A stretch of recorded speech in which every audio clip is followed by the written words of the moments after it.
Air ball, unveiled, beyond the basketball court. Hey, English learners! Today, we're diving into the phrase, air ball. You might have heard it while watching a basketball game, or perhaps in casual conversations. Let's understand its meaning and how it's used. In the realm of basketball, an air ball is when a player attempts to shoot the ball into the basket, but it misses entirely. It doesn't touch the rim, the backboard, or the net. It simply goes through the air without making contact with anything. Imagine a player shooting the ball with confidence, expecting it to go in, but instead, it goes wide or falls short. That's an air ball.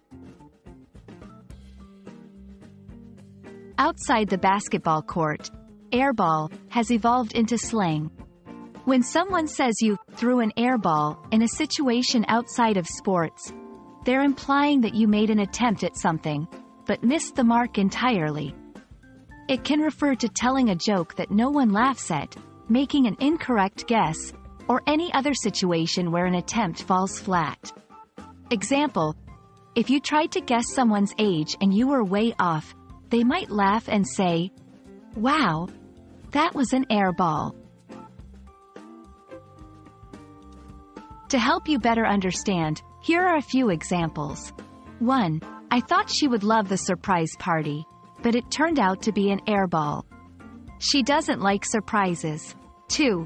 When I tried to answer the quiz question, I threw a complete air ball. I was nowhere close to the right answer.